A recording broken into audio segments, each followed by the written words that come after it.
بسم الله الرحمن الرحيم.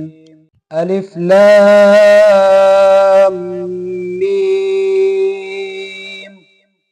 ذلك الكتاب لا ريب فيه هدى للمتقين الذين يؤمنون بالغيب ويقيمون الصلاة ومما رزقناهم ينفقون والذين يؤمنون بما أنزل إليك وما أنزل من قبلك وبالآخرة هم يوقنون أولئك على هدى من ربهم وأولئك هم المفلحون.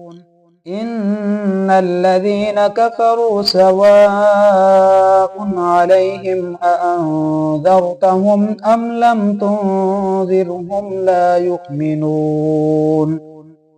ختم الله على قلوبهم وعلى سمعهم وعلى أبصارهم غشاوة ولهم عذاب عظيم.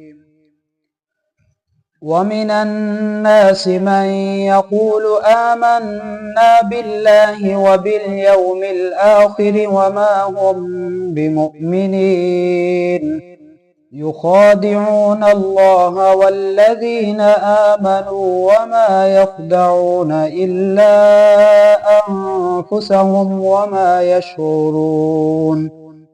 في قلوبهم مرض فزادهم الله مرضا ولهم عذاب أليم بما كانوا يكذبون. وإذا قيل لهم لا تفسدوا في الأرض قالوا إنما نحن مصلحون ألا إنهم هم المفسدون ولكن لا يشعرون. وإذا قيل لهم آمنوا كما آمن الناس قالوا أنؤمن كما آمن السفهاء ألا إنهم هم السفهاء ولكن لا يعلمون. وإذا لقوا الذين آمنوا قالوا آمنا وإذا خلوا إلى شياطينهم قالوا إنا معكم إنما نحن مستهزئون. الله يستهزئ بهم ويمدهم في طغيانهم يعمهون.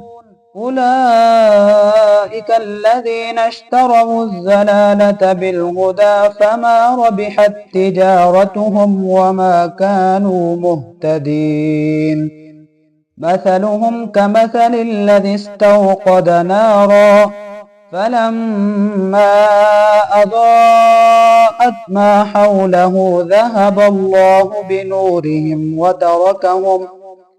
وتركهم في ظلمات لا يبصرون. صم بكم عمي فهم لا يرجعون.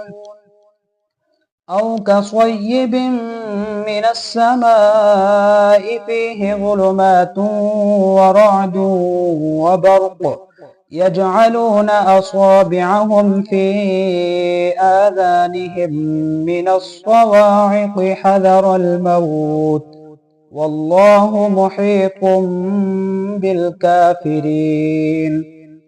يكاد البرق يخطف أبصارهم كلما أضاء لهم مشوا فيه وإذا أظلم عليهم قاموا ولو شاء الله لذهب بسمعهم وأبصارهم إن الله على كل شيء قدير.